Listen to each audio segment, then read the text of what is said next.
Gente, eu sou Bibiana, sou colaboradora da Universidade Livre Feminista e estou aqui para a gente conversar um pouco sobre a trilha 2 da nossa campanha educativa. Antes de começar, eu gostaria de me apresentar em audiodescrição para as companheiras cegas e com baixa visão, para que elas possam me conhecer melhor. Eu sou uma mulher branca, tenho cabelos loiros longos e olhos azuis. Eu uso brincos com girassóis suspensos e uma blusa colorida com tons de preto, roxo, rosa, laranja, verde e azul. Ao fundo tem uma parede vermelha. Bom, nessa trilha a gente se propôs a conversar sobre o que nos faz feministas. E no primeiro texto indicado para essa trilha, a Bell Hooks fala que a gente não nasce feminista, mas que a gente se torna feminista. E o que nos faz feministas é que defendemos um horizonte político feminista. Quando a gente vai ver como é que a maioria de nós se entendeu feminista, muitas vezes tem a ver com uma formulação a respeito de uma situação de opressão que a gente sente, e ser feminista, na verdade, tem a ver com querer transformar essa realidade. Muitas vezes essas situações que a gente vive, elas trazem uma carga de violência. Algumas mulheres responderam nas nossas questões pelo Instagram que essas questões fazem com que elas queiram buscar acolhimento, força, compartilhamento, para poder lidar com essas situações de violência que está ocorrendo ou com elas ou com alguém próximo delas. Essas situações podem ser um relacionamento abusivo, podem ser injustiças que a gente enfrenta dentro da família, dentro da escola, dentro da universidade ou no trabalho. Muitas dessas violências passam às vezes como coisas cotidianas na vida da gente, porque muitas vezes essas violências são naturalizadas dentro desse sistema hétero-cis patriarcal que a gente vive. Às vezes a gente nem sabe o que é feminismo, mas quando a gente se aproxima do feminismo a gente se reconhece, a gente pensa, eu já era feminista, mas eu nem sabia que eu era. No segundo capítulo da Bell Hooks, que a gente indicou, ela conta um pouco pra gente sobre os espaços de conscientização e de autorreflexão feminista. Essa metodologia feminista surgiu nos anos 60, 70, em vários lugares do mundo.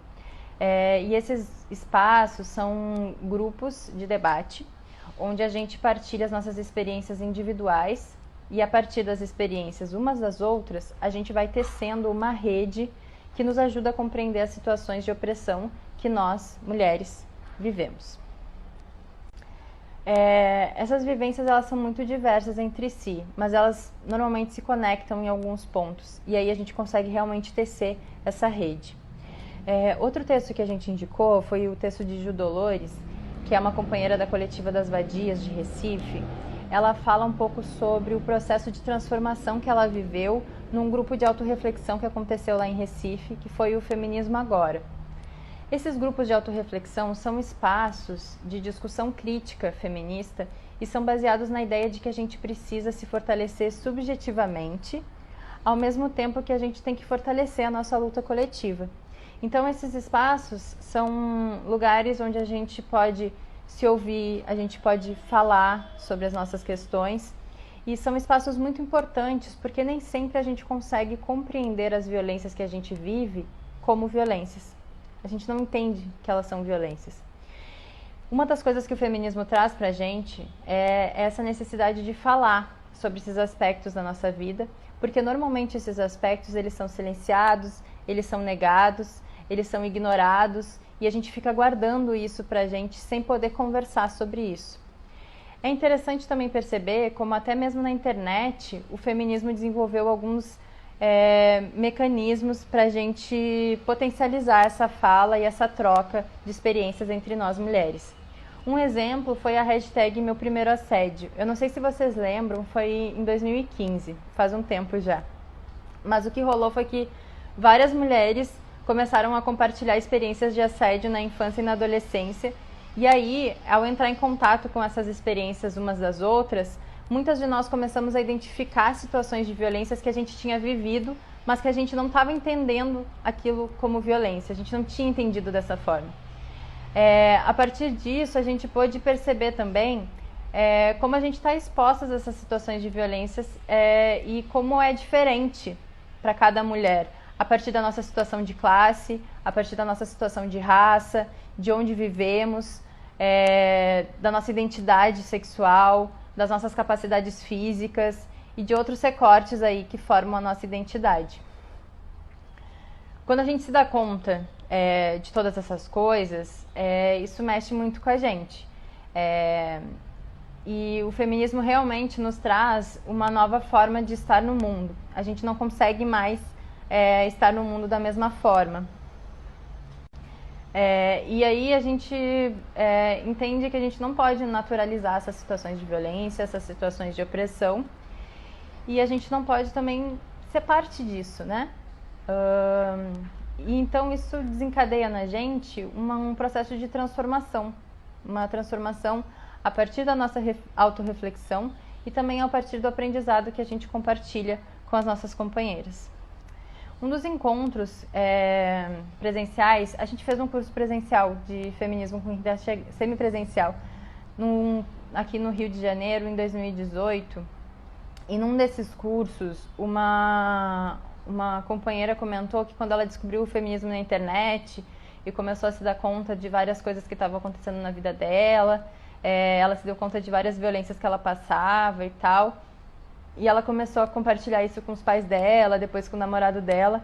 E ela achou que ela estava ficando doida, sabe? Porque ela disse que quando ela conversava com essas pessoas, todo mundo dizia que não tinha nada a ver, que não era bem assim, que ela estava enxergando sexismo em tudo e que não podia ser assim, que ela estava ficando muito radical. No fim, ela disse que chegou a duvidar de si, né? Duvidar da leitura que ela estava fazendo do mundo. E que foi muito difícil, né? Porque, no fim, essas pessoas estavam tentando amenizar as dores que ela estava sentindo e não estavam acolhendo isso como algo real. E isso acontece com muitas de nós, né? A gente passa a duvidar mesmo da gente. Porque ninguém está entendendo do que a gente está falando.